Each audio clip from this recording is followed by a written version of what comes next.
This chapter is entitled Comparative Perspectives on School Improvement.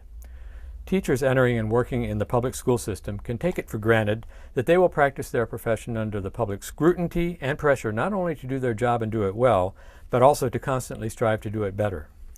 For years, the conventional approach to improving schools emphasized the development and provision of good curriculum and resources, the initial and continuing education of teachers and school administrators individually, and inspection to ensure compliance with externally prescribed education policies.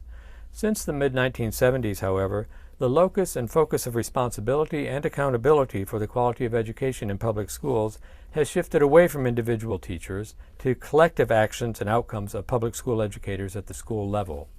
The shift has been marked by the emergence of education policies, practices, and research that target quote-unquote school improvement as the focus for education quality development and accountability. This chapter offers an introduction to the concept and debates surrounding the idea of school improvement and a history of school improvement trends internationally over the past quarter of a century. The chapter provides an introduction to 6 major approaches to school improvement. First, the adoption and implementation of new programs and practices. Second, the replication of the so-called characteristics of effective schools.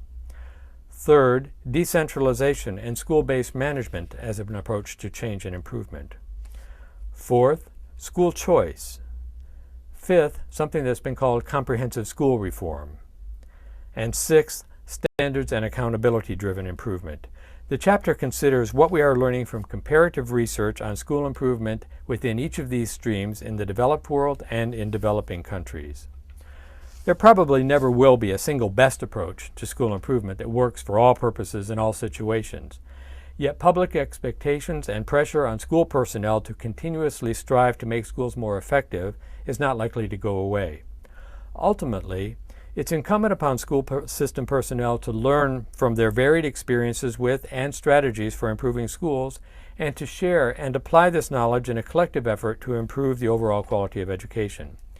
If this knowledge does not accumulate and is not shared, then each generation of educators, or worse, each change in political party, will be destined to tackle school improvement anew, rather than building upon past experiences and on the experiences of others. Research on each of the approaches to school improvement described in this chapter provide insights about how these strategies can and do both help and hinder the process. Ultimately, it's not hard to find schools where a majority of students are succeeding academically, and it is possible to find schools where student results have progressively improved over time.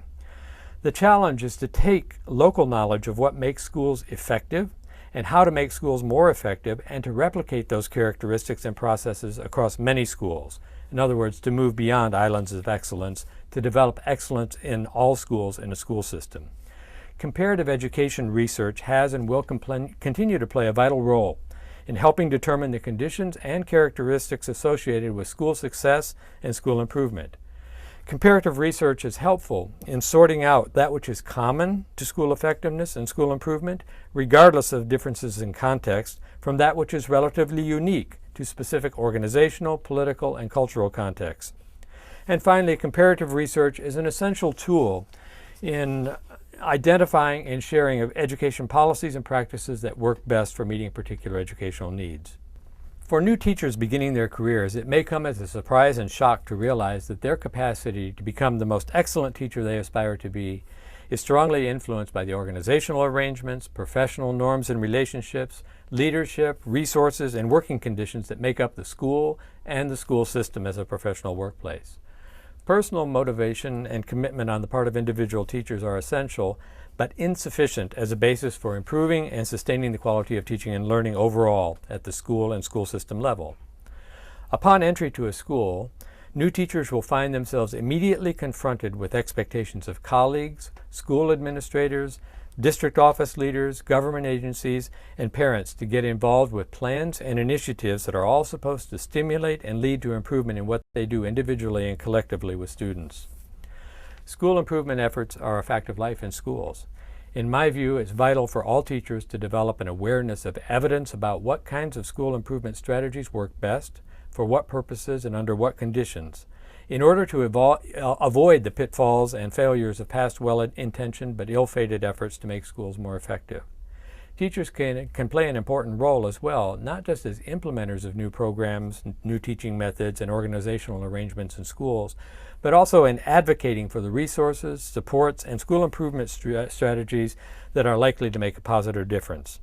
This chapter is designed to introduce new teachers to the realities and the challenges of improving schools as an integral part of their professional lives for generations to come.